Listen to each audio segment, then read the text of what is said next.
Hello and welcome to Weekly MTG. We have an incredible show today because today is your first look at Kamigawa Neon Dynasty coming up in February. But we're talking about it today, and I have two of the people behind the set alongside me, virtually speaking. I've got Grace Fong and Mark Rosewater. Grace, why don't you start out by telling everyone what your role was with Kamigawa Neon Dynasty?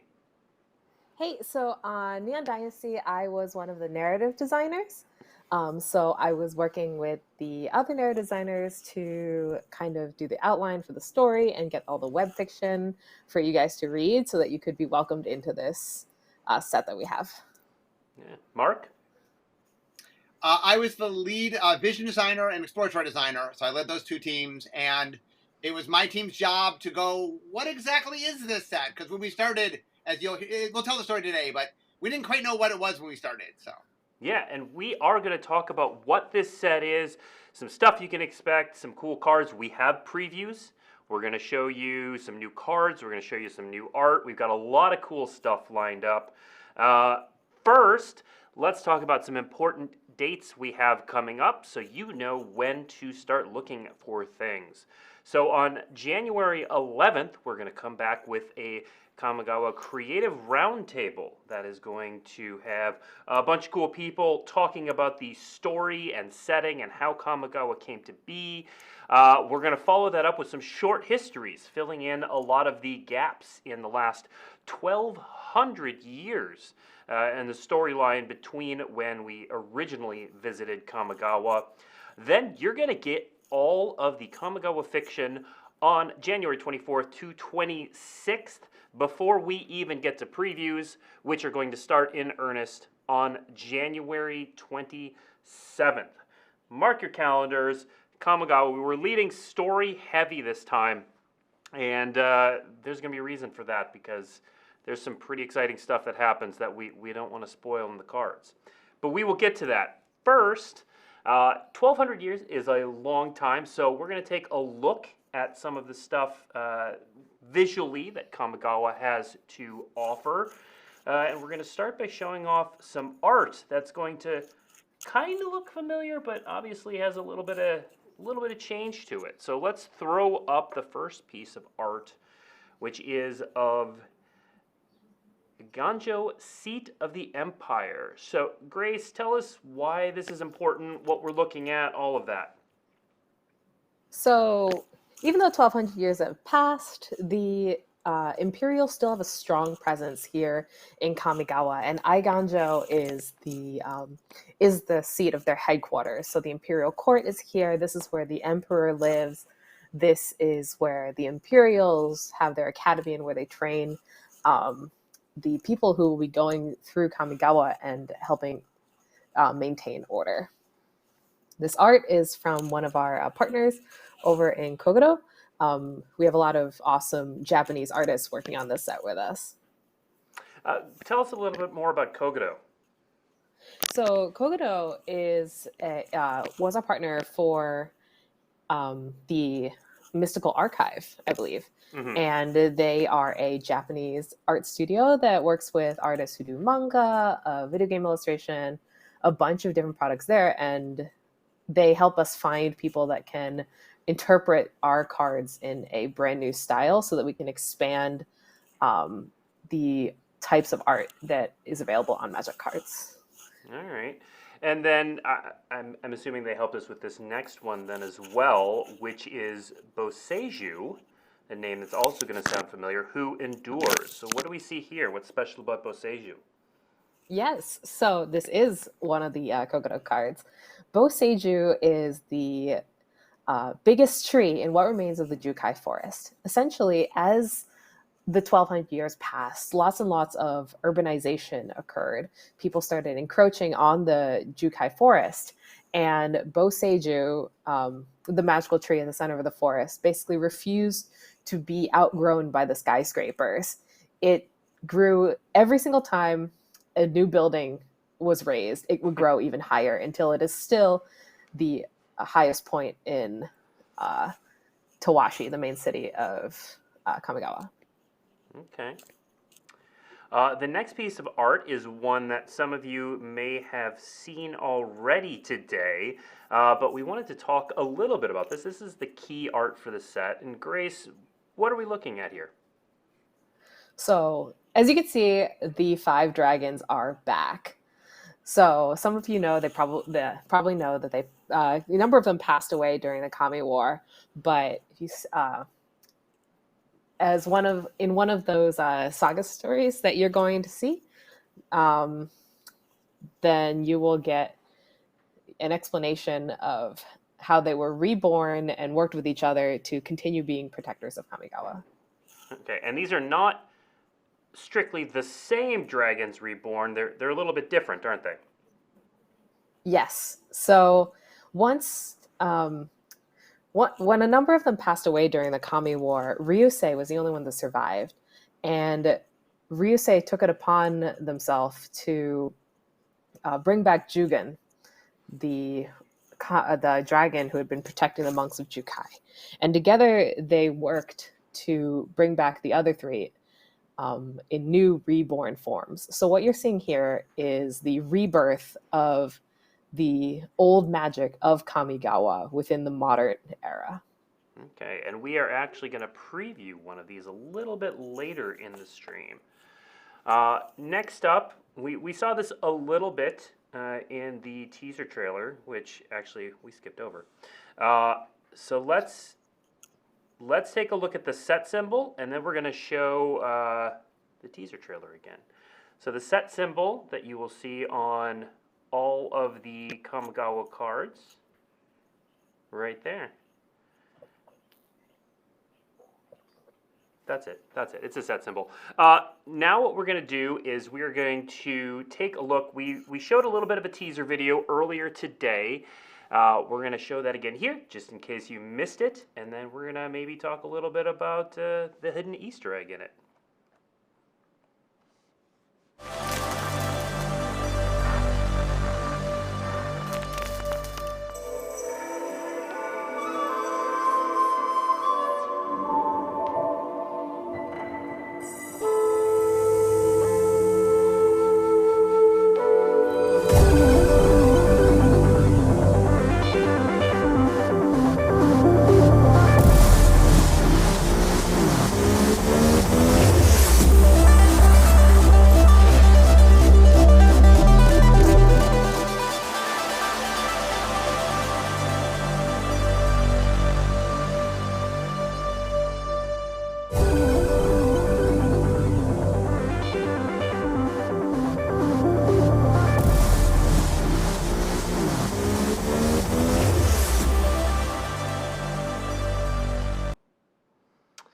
So that was the teaser we dropped earlier today, and a bunch of internet sleuths started trying to piece together. If you caught it, there's a little glitch in there, and you can see pieces of a card that we are going to show in a moment. Before we do that, we do have some packaging to show that has actually one of the characters from that glitch on it. So let's look at some of the packaging, not all of it. We're holding some back that has some sort of spoilery stuff, but if you look on the left over there, that character is going to look pretty familiar on the pre-release and draft pack if you were able to piece together the glitch images.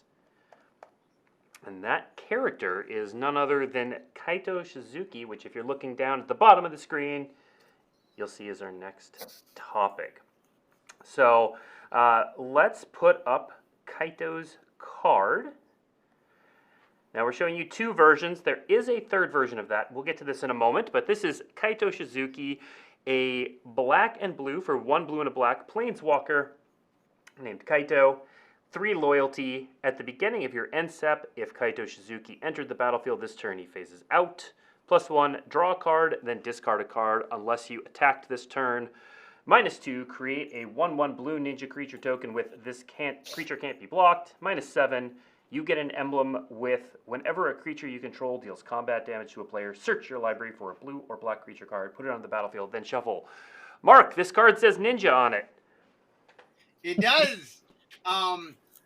We had been wanting, one of our wish lists for a long time was to do a ninja planeswalker. We thought that would be a really cool idea. And this seemed like the perfect opportunity to do that. And it's a set that has ninjas in it, and it plays really well with ninjas. So for ninja fans out there, there's lots of ninja goodies coming your way.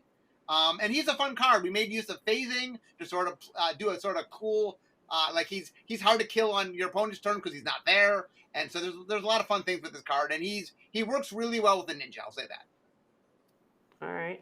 How much work did you all put into designing it? Because it's got a very different kind of design. Where'd this phasing thing come from, for example? Well, we've sort of brought phasing back as something that we do from time to time as a way to sort of get rid of things but have them come back in a way that's clean. And so sometimes we flicker/blink things. Sometimes we now phase things. But it was a neat way. Like, we wanted this to be a character that was hard to attack, but could attack him. We let toward a deck that wanted to attack a lot. Mm-hmm. And so it was a neat way to sort of capture this ninja flavor of hiding in the shadows that you can't find them. And we thought it was just a neat flavorful way to sort of represent our ninja planeswalker. All right, and Grace, who is Kaito? Because this is a completely new character. Oh man, I love Kaito. So first, there's going to be a lot of web fiction where you too can also learn about Kaito. But essentially, Kaito was an orphan who grew up in the imperial court. And then an accident happened in his childhood involving a man with a metal arm. And that this upset him so much that he left his life behind and went into the city and became a ninja, trying to search for answers. And while he was there, he had another adventure, which is available for you to read right now. And he became a planeswalker by coming in contact with Himoto, the kami of the spark, who now lives in the mechanized origami tanuki robot that he can be seen with. We worked with a lot of cultural consultants to kind of really bring a level of realism and authenticity to Kaito's world, and kind of make him a really relatable, fun character who, even if he doesn't necessarily agree with all the rules, is still very likable. I really encourage you to read the fiction when it becomes available in January or even now. Yeah, we've got 2 of the origin stories up for Kaito today. Chat wants to know more about this Kami of the Spark. What's going on with that little pet on his shoulder? So essentially, Himoto was, she selected her own name. You can read about that in the web fiction. A lot of the answers are actually available to you online right now, and I would heavily encourage you to read them. But she essentially decides that Kaito is her friend, and she does want to stick with him and help him travel across the multiverse as he's looking for answers. All right. So now the other thing I want to point out about this is you'll notice that so there were 2 versions of Kaito there. There is a 3rd version. Our Japanese team is going to be revealing that 3rd version later today. It's super cool. It's got yet another piece of new art done by, I believe, a Japanese artist that's pretty well known. And so we'll see more of that around 8 p.m. tonight from our Japanese team. So keep an eye out for that. But coming up, we still have several previews to go. I will note, chat, that we are going to do, you'll see at the bottom down there, we are going to do a Q&A session at the end. Now, this is a bit of a preview event, kind of a taste of Kamigawa. So we may not be able to answer everything, but if you want some clarity on something we said earlier, or you just have questions about Kamigawa Neon Dynasty, that's when we'll answer them. If you put them in chat now, I'm probably going to miss them, but we'll certainly come back to them. Anyway, let's get to a few pretty spicy previews. Before we get a preview, yes. Can I tell the story about you wanted to tell this story of how the set came to be. Let's hear it, Mark. I love story time with Mark. Story time with Mark. So basically, we back in 2004, our first top-down block we ever did was Champions of Kamigawa, and that block was not a huge success. I mean, there's for a lot of reasons it didn't do too well. But over the years, it has grown sort of to become a fan favorite. It was the first place we really blew legends out, and the popularity of Commander really made the legendary theme really, really popular. And there's just a lot about it that people really liked. So on my blog, the number one request that I got on my blog was, we want to go back to Kamigawa. That was a very frequent, franchise player request. Meanwhile, at Wizards, we talked about, if we had to do all over again, if we could start from scratch, could we maybe make a more exciting Japanese world than what we had done in Kamigawa? And so we had talked about maybe we wanted to not do Kamigawa and just do a completely different Japanese, inspired world. And so when we started this project, what I had said to everybody was, okay, we're not going to say whether this is Kamigawa or not. We're just going to make a really cool Japanese world, and then down the road, we'll figure out whether or not it's Kamigawa. Let's just make a cool Japanese world. So we started on that path, and exploratory world building really made this really cool cyberpunk world, and it was really a neat thing to do. It played into a lot of fun pop cultural Japanese tropes that we hadn't done last time we'd been in Kamigawa, and it was a really neat world. But I knew it wanted to be Kamigawa. The audience really wanted Kamigawa, and there's a lot of fun things from original Kamigawa. So we were talking in vision design about what's the conflict of the world. Like, every world wants an inherent conflict. And because it's Japanese inspired, we wanted a very Japanese, themed conflict. And what we realized was there's a perfect one that answered our problem, because we didn't know, do we do cyberpunk? Do we do original Kamigawa? What do we do? And the answer was both. And here's how we did it. One of the main themes you see in Japanese pop culture is modernity versus tradition. Japanese, they love new technology. There's a lot of technology there.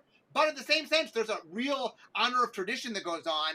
And so there's this conflict in Japanese society of this modernity versus tradition. And that it's a very common theme you see in a lot of Japanese stories and Japanese pop culture. So we decided to make that our conflict. What if half the set was brand new cyberpunk Japan, and what if half the set was very old, much akin to what you might remember of old Kamigawa? And we had that be the conflict. And then we found a really clever way, which I can't explain today, but we mechanically identified each part and gave them some mechanical sort of definition. And then the set is both new Kamigawa. If you like the cyberpunk stuff, half the set is that. If you really enjoyed Champions of Kamigawa and Old Kamigawa Black, half the set is that. There's a real merit of, the world has some really new and exciting different things, but also a lot of traditional things that you'll remember from Kamigawa from, 1,200 years ago when last we visited it. Now, Grace, Mark mentioned the 1,200 years bit there. How did you all arrive at that sort of timing? Was it, this is where we wanted the story to be set and that's what the time was? Or how did you arrive at that time frame? That's a long time. That was, yeah, I mean, I wasn't there personally for this, but I think it was kind of a decision. I can answer this one, actually. Oh, you can? Take it, please, Mark. Yeah. So, when we were in original Kamigawa, most people don't realize is it was set in the past.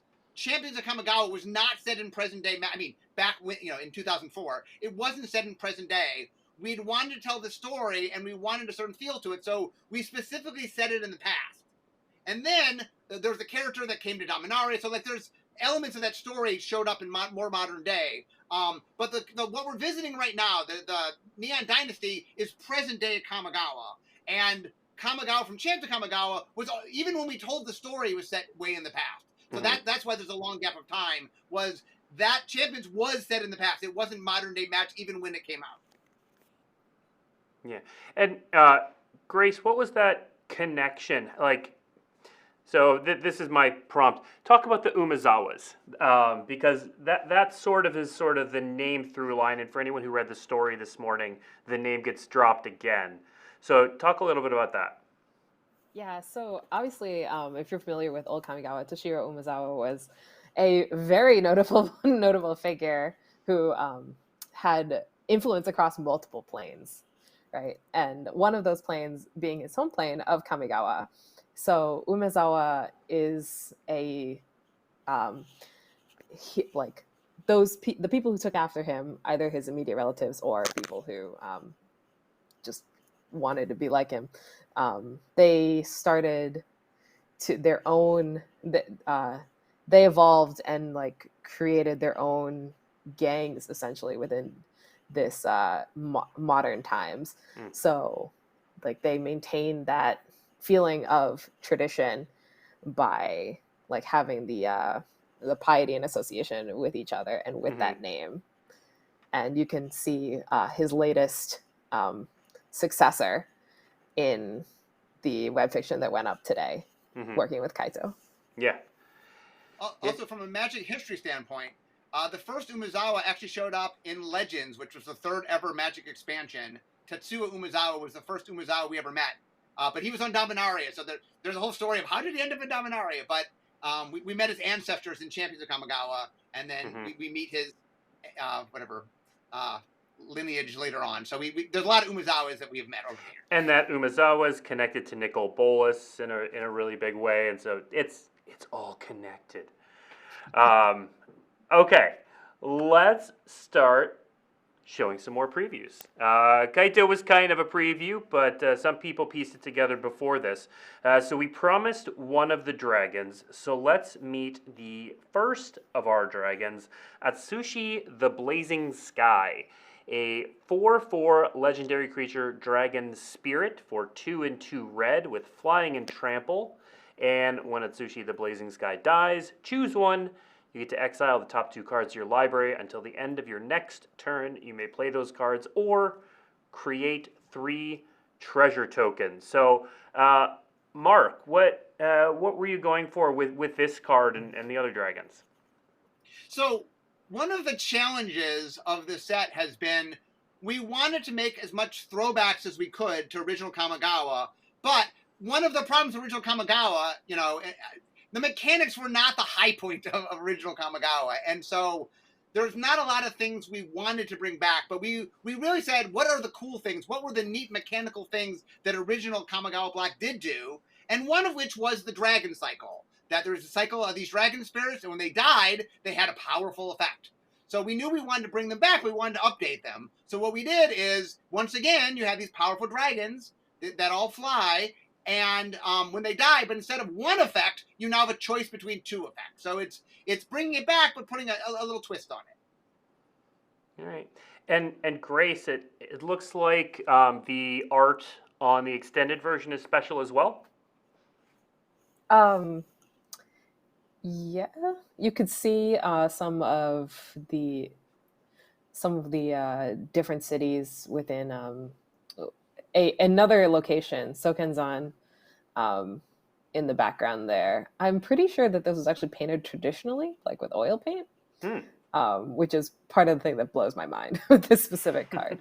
But yeah, Atsushi is the direct descendant of Ryusei, who started that plan to bring all the dragons back through rebirth, which is connects into the mechanic of essentially releasing power when dying, and into our even larger theme of the tradition versus modernity. It's like this cycle of death and rebirth is part of the advancement of society. Okay. And Mark, this seems like a pretty obvious question, but we'll throw it out there anyway. Is this part of a cycle? It is part of a cycle. We couldn't do a cycle of dragons. I mean, we couldn't do dragons without doing a cycle of dragons. So yes, this is part of a cycle. All right. That all work. They all die, and you have 2 choices. That obviously they work the same way. All right. Not the same 2 choices, but 2 choices. All right. Next up, let's show off Hidetsugu Devouring Chaos. We're going to have a lot to unpack with this one. But first, let's talk about the card. It is a 4/4 legendary creature, Ogre Demon.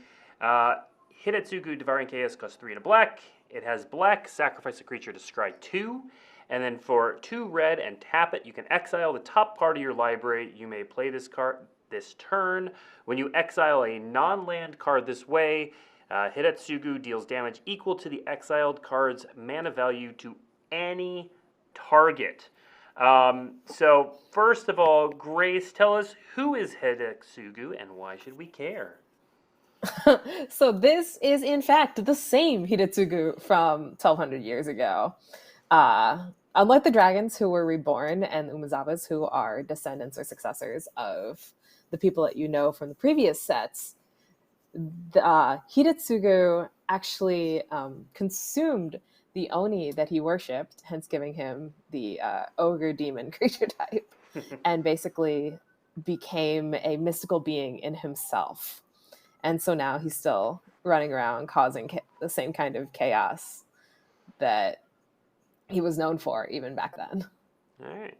And you'll notice that there is what we're calling the soft glow treatment on the right. That's one of the booster fun treatments that you're going to see throughout the set. There are a number of cards that have that treatment. Hidetsugu has a special treatment, which we'll talk about in a second. But first, Mark, tell us about the mechanics on Hidetsugu. Well, like I said, I can't talk too much about this card is made to be synergistic with other things going on in the set, and one of the things that we wanted to do when we came back to Kamigawa was I had asked in my blog, like, if we return to Kamigawa, what's the most important thing? And the number one answer was the races, all the creature types that the champions of Kamigawa had sort of introduced to the game, and all the cool stuff that we had done. And so demons were part of that. A lot of your favorites are back. So the things you loved about original Kamigawa, a lot of those races are back. You know, you'll see we did a lot of fun things with them. But one of the things that we were trying really hard to balance is take things that were lovable that people loved about original Kamigawa, but then sort of update them and do cool things. And like, once you see the whole set, this card has a lot of nice synergies. It's part of a cool draft strategy, and there's a lot of things going on that you can do with this card. And the legendary theme was an important part of original Kamigawa. So there's a legendary theme that runs through this set, and there's a decent amount of legends. We knew people would expect some fun legends. Here's a good example of a fun legend to build around. And so, you know, this set is really trying to marry a lot of the lovable old things of Kamigawa with a lot of new things that we can do. And so there's a lot of mixing of old and new. That's the theme, old and new mixing together. All right, so Hidetsugu also has a special set of cards that we're calling Neon Ink. So there are 4 of these. This is only for Hidetsugu. So here's the deal with these. I'm gonna read this because there's a lot going on here. So there's these 4 cards. They are a Neon Ink treatment. It's exclusive to these 4 versions of Hidetsugu. It uses a new to Magic foiling process that is meant to make the card feel like it's actually glowing neon. So here's how you get each of these cards. They are going to be pretty rare.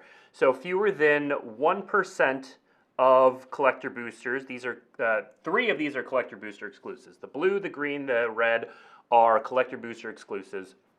Fewer than 1% of boosters are going to contain a Neon Ink card. Their rarities are basically left to right. So blue is the most likely to find, down to red is the least likely to find, and the frequency is about halved with each one starting there. The yellow one is actually going to be available as a promotional card through WPN Premium local game stores. So if you're not able to get one of the blue, green, or red one through a collector boosters, local game stores are going to have promos in the yellow. And these are really cool in person. It's hard to do the glowing neon feel on the screen, but they're going to be very cool. Again, this is only for these special Hidetsugu versions, but they will be available in collector boosters. All right. Now, what we're going to do, so we have a little bit of time, so we are going to answer some questions. And maybe if someone asks the right question, it'll result in another preview.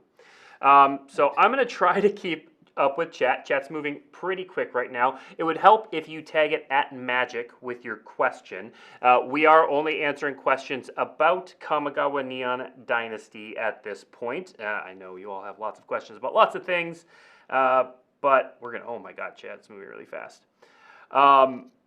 We'll try to answer as many questions as we can. I saw one that said hi. All right, so there's a bunch of questions about, like, are we getting X?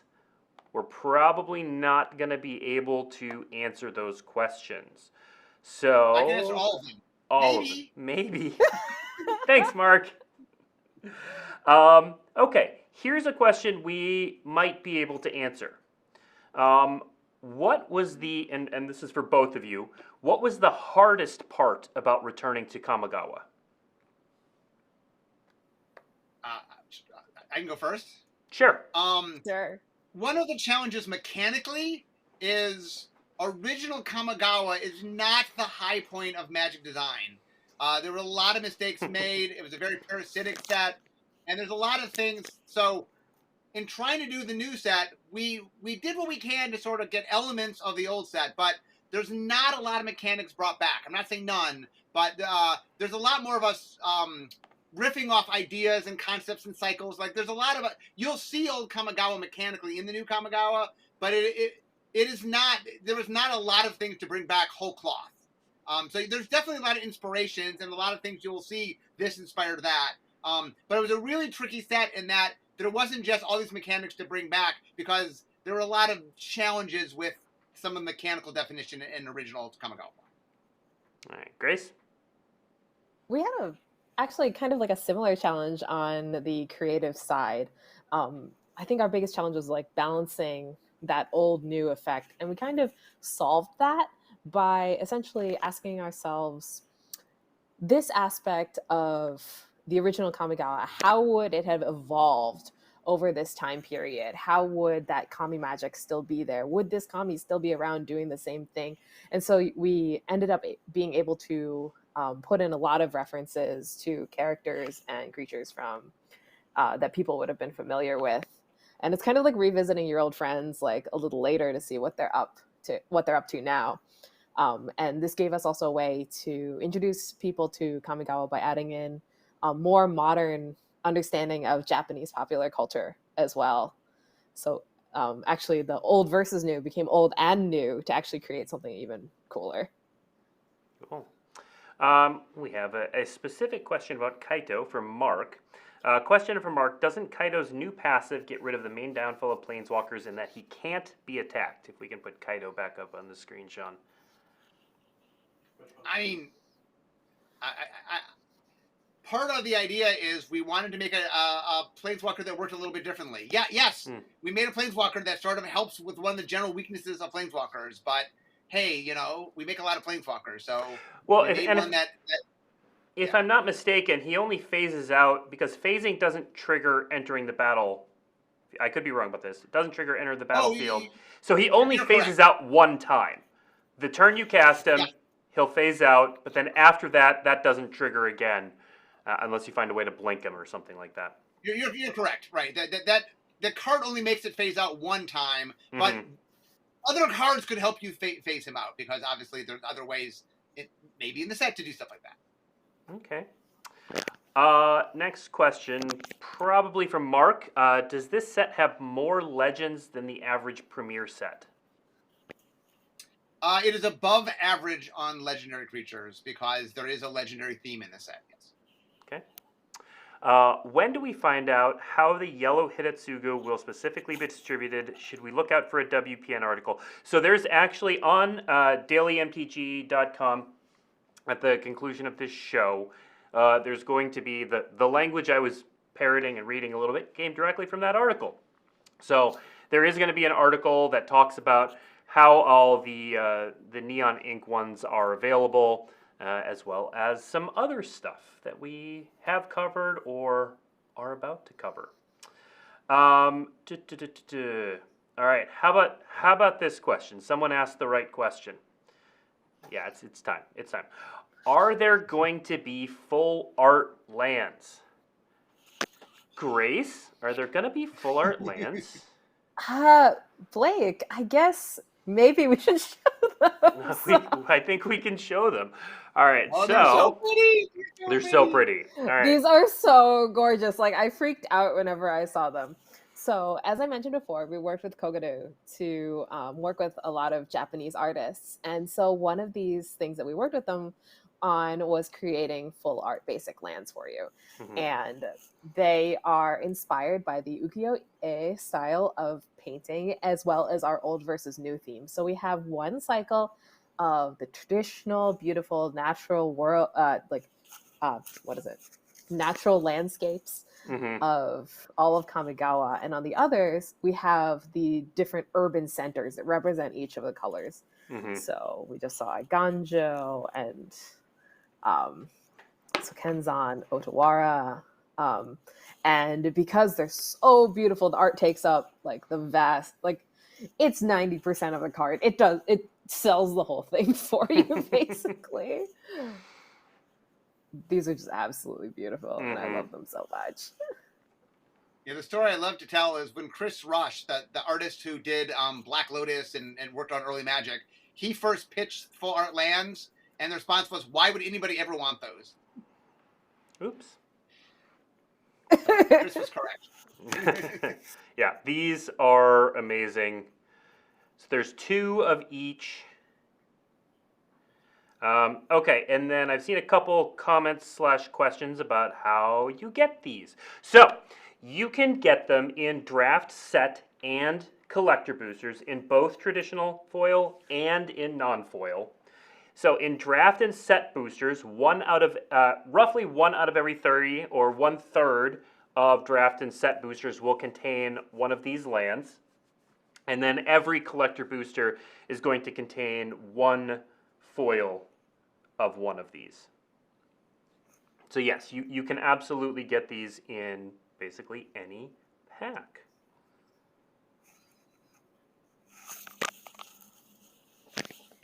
Yeah.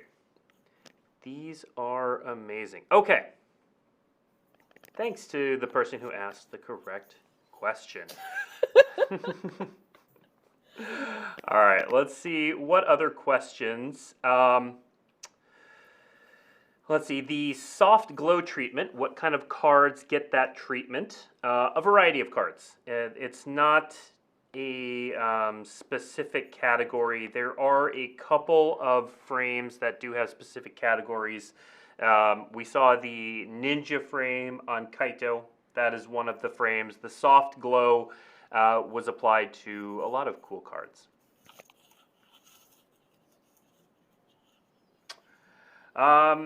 All right, Grace, this is a question for you.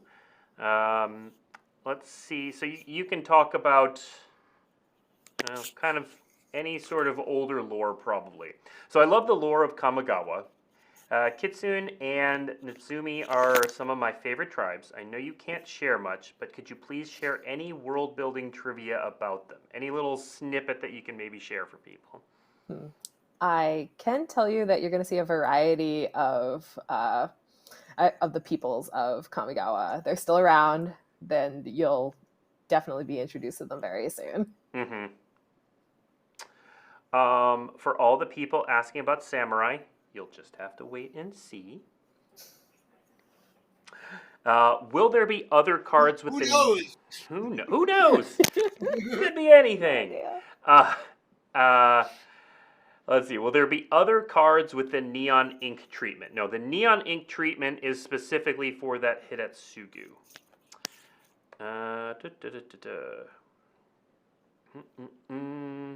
Can we discuss anything related to Kamigawa Commander? Kamigawa Commander, we're not showing off anything from that today. There are 2 decks. And we will be, once we hit the debut, we'll be showing off those face cards and kind of doing our normal preview cycle with those, showing off the full decks after the full set is previewed. Yeah, the same people that do the decks have the decks for this set, and there's lots of cool things we can't tell you. Mm-hmm. Let's see. I'm gonna race through a couple of these and just give the answer we're gonna give for a lot of these. How many alternate frames are in the set? You'll have to wait and see. Let's see. Will there be reprints of cards from Classic Kamigawa? You'll have to wait and see. Are we getting the Tanuki as its own creature, or is it purely for the Planeswalker? You'll have to wait and see. Are there shrines? You'll have to wait and see. I'm going to get repetitive, but you get the idea. Which totally get. We want to see, but let's see if we can. Are there more previews there? Yeah, please. Sure. We were well aware when making the set that there are a lot of fans of original Kamigawa, and a lot of the people working on the set were fans of original Kamigawa. Mm-hmm. Daniel, who's like the biggest Kamigawa fan, I think, in all of R&D, worked on the set. Possibly the world, yeah. Anyway, not everything will be here, but a lot of cool things. We definitely, if you love elements, we did a lot to sort of make nods and Easter eggs, and there's a lot packed in this set for fans of original Kamigawa. And by the way, if the other part of the set that we should talk about too is the sort of the modern part of the set. We really dived into Japanese pop culture tropes, things that we just didn't do last time when we were in Kamigawa. So they're like, if you love like sort of Japanese pop culture, and original Kamigawa didn't do a lot of that, the other half of the set does do that. So just like there's a lot of cool stuff for the old time Kamigawa fans, there's a lot of really cool stuff for the, hey, I love cyberpunk, or there's a lot of themes that I love woven through Japanese stories. Yeah, and we're gonna definitely dive into that. So let's put the dates back up on the screen, producer Sean, if we can.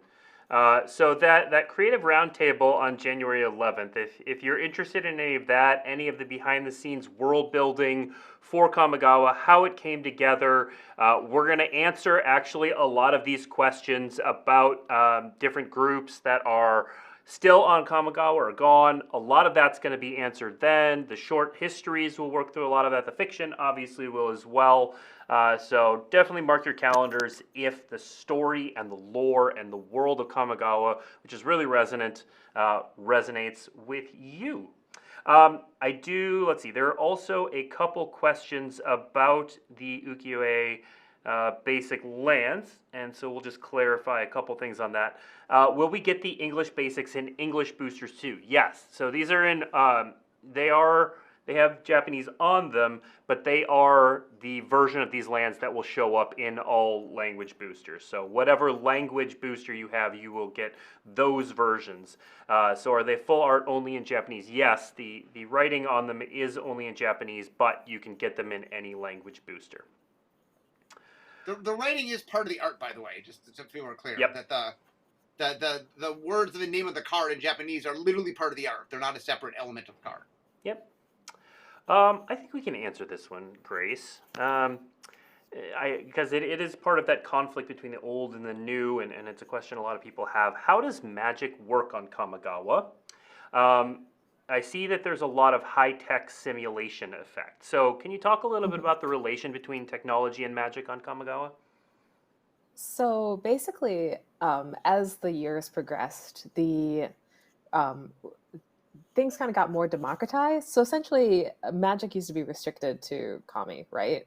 And as time moved forward, people developed ways to access magic without having to go through these Kami, and magic became part of one's everyday life. Like that, essentially, there is no technology in Kamigawa without magic, which is personally why I absolutely love this plane, is because that fantasy core is still there. Like the technology is not like electricity or something, it's magic that's driving it underneath the hood. Mm-hmm. Right. In a lot of stories, you'll see technology and magic being opposites of each other. That is not the case here. Our technology is run by magic. It's not fighting with magic. It comes from magic. Mm-hmm. All right. Are there any Japanese pack exclusive cards like Planeswalkers and War? You'll have to wait and see. I don't want to keep saying that, but I do want to acknowledge some of these questions. Let's see.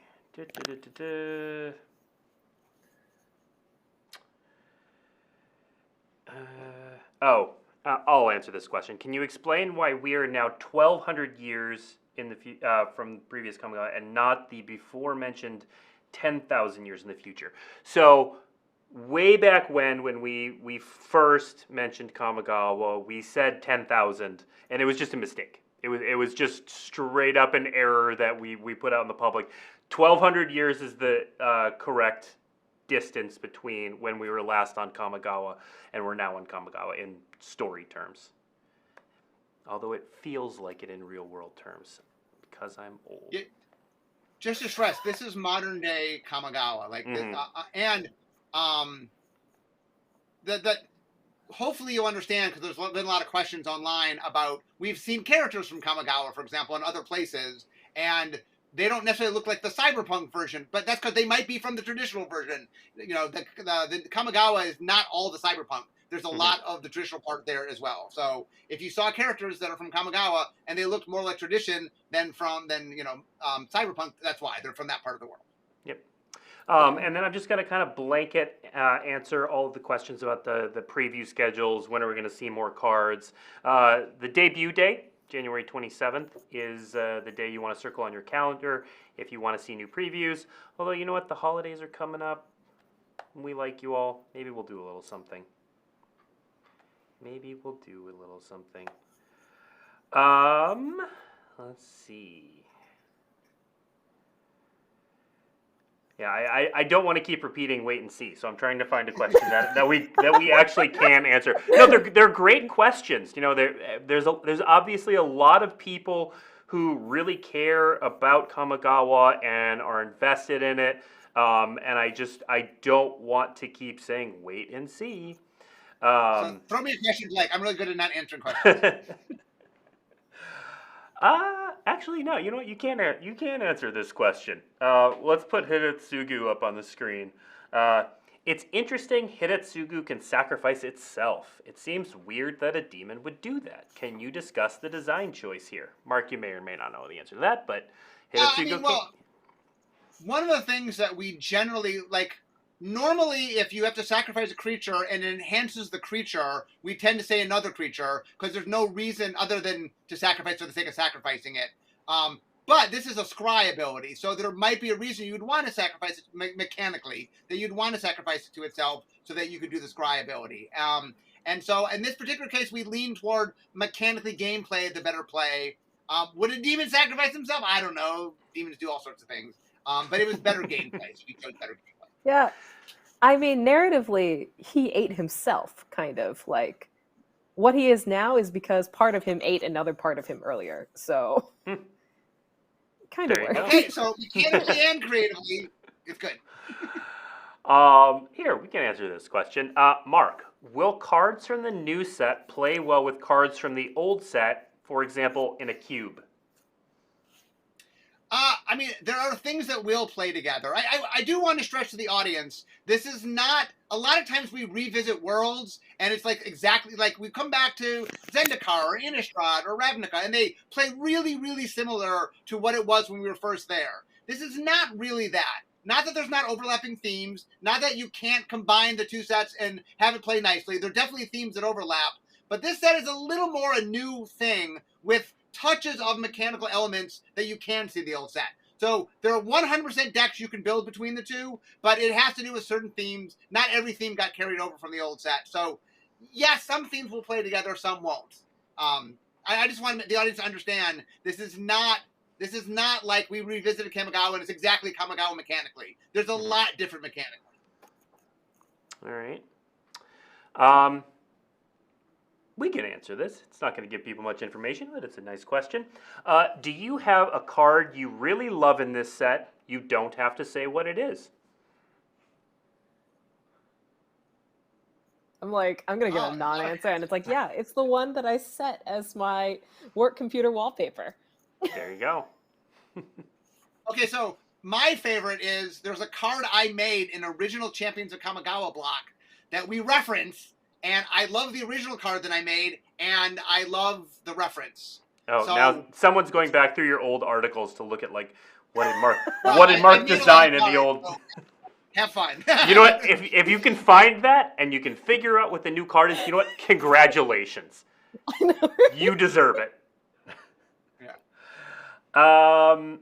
Let's see. There's someone who keeps asking about the increase in the rarity of the lands, and I just want to clarify, it's not. So you get one of the ukiyo-e lands in roughly 1/3 of draft and set boosters. Not one per. There's a land slot. You'll get basic Yeah. land in the 2 out of 3 that aren't that. Yeah, and those basic lands are gorgeous as well. They're just in kind of a more normal style. Yeah. Very pretty, though. Mark, when is your teaser for the set coming out? My teaser will be on January 24th. It's a Monday, and I'm still writing it, but there's a lot of fun things to tease in the set, so I'm excited for that. Yep. Are there any previews that have mechanics on them? So we very purposely didn't show anything right now with set mechanics, because with set mechanics we then have to like explain the mechanics and talk about how the mechanic works, and we're going to do all of that in preview season on January 27th. So definitely be sure to tune in then. There are mechanics. So what you're saying is wait. There are mechanics. There mechanics confirmed. I'll even tease one thing. There are both new and returning mechanics. I will say that. What? Let's see. So there are another question. So there are non-full art lands. Yes, there are. Which are very pretty, by the way. Yeah. We're not showing them today, but we will show them eventually. Let's see. This is a long question. So while Luke is reading, I just want to stress, by the way, having seen the art for this set, the World team did such an amazing job. This set looks so beautiful. We're just giving you little samplings, but when you see all the set, it's so gorgeous. This set is really, really pretty. Yep. Okay, so Grace, you said this is current Kamigawa, so this is the version of Kamigawa that Tamiyo is native to, correct? Correct. Great. Yes, this version of Kamigawa is temporally in line with most of our other planes. Okay. And yes, Tamiyo is from Kamigawa. Yeah. Now Kamigawa.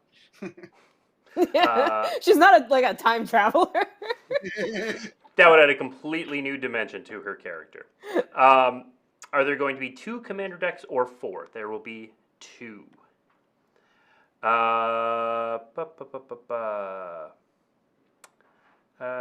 Grace, if you can answer this one. They're asking how, so we know it's 1,200 years after the previous Kamigawa, and it's in line with our current planes, but now they're asking you to get real specific. How long after War of the Spark is this set? Unfortunately, I'm really bad at math, and I can't answer. The answer is not long, though, right? We're talking like years, not decades, probably. And like, I can at least confirm that, the people that were alive during that would like be alive now. Yeah. But exact number of years, like months, seconds, like somebody else on the team handles those calculations. It is years, not decades. How about that? Yeah. Okay, here's one. What is each of your favorite Kamigawa races? So, I know there are a lot of rat fans in chat. Personally, I do like this. Yeah, I'm a Moonfolk. I'm a Moonfolk guy. Grace? Y'all making me pick? Yeah. Pick your fish. It's like y'all are making me pick children here. I guess probably the Kitsune.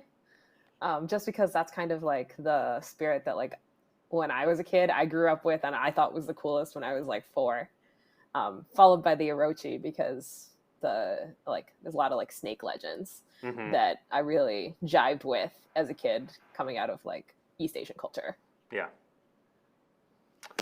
I picked the Nezumi. I like the Nezumi. Nezumi. Yeah, Nezumi are pretty cool. A lot of questions about the Wanderer, and I'll sum them up with this question. Can we talk about the Wanderer? No. Sorry. Not today. Not today. Let's see. Interesting question. I don't know if we have an answer for it, but I'll read it because it's interesting for you, Grace. It's a lore question. Is Kamigawa now the most technologically advanced plane in the multiverse? Probably. I guess it depends on like how you view technologically advanced, right? Because if you think Mhm. of Kaladesh, like they have a lot, like Aether has given them ability to do a lot. Like, is technologically advanced mean like access to technology via the common people, or like how digital did things get? It is the most like, I'd say it's the most technologically similar to our world, but are we that advanced? That's like a deep existential question that I'd rather not go into right now. That was a There are re- also that a was lot of a- worlds we haven't visited yet, right? So yeah. Yeah. Yep. Let's see. I will say, in an alternate multiverse, there is a world that has spaceships with a carnival on them. We know what Mark's excited about. Interesting question for Grace. We are almost out of time. I'm going to try to get to a couple more questions since we've got good questions in chat. Grace, so now looking at Kamigawa from the present time, the War of the Kami was 1200 years ago. So is that viewed in the present time as myth or real history? It is viewed as real history for sure, because like from the lens of the Kamigawa, and like uh, the Kondos were real people, like they existed, and these Mm-hmm. kami are, they're not magical mythical things. They are like, you will see so many kami interacting with people in this set, because in this world they are a real given. Like, this is the same way that we have animals, and except they have spirits and magic, and this is what drives their world. So this is actual history to them. Mm-hmm. Cool. Let's see. I see some questions about ninjas. We're not going to get into that except for confirming that there are them. If you love ninjas, you should like this set. How about that? Yep. For those asking for more previews, I don't have any. I don't have any more previews. Not today, anyway. All right, I think we are going to say that is it. There are a lot of great questions in here that we just unfortunately cannot answer today. If you want answers to a lot of your questions, some of them may be found in the Magic Fiction that is on dailymtg.com right now. So we've got Kaito's origin story there, but it's not just about Kaito. It starts unraveling the modern world of Kamigawa and hinting at what's still there, hinting at some pieces that are yet to come. So definitely go check that out. There's another article on Daily MTG that's going to talk through the previews that we talked about today, where to find them, how to find them, that sort of deal, give you a little taste, a little bit more information. And then for all of the information on January 11th, here, let's put the dates back up on the screen one more time before we go.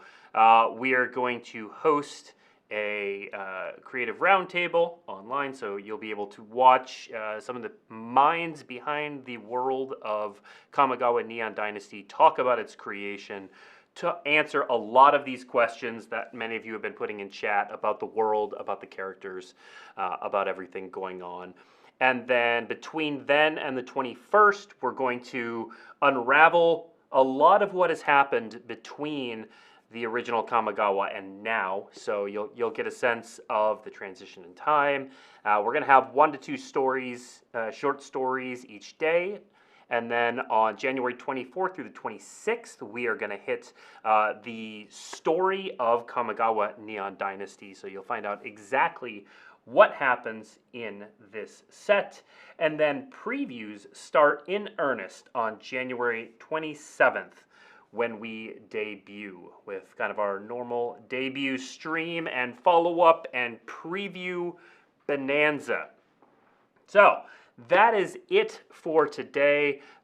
Thank you, Grace. Thank you, Mark, for joining us and answering as many questions as you could and showing off some of the awesome stuff. We've still got a lot more to unpack.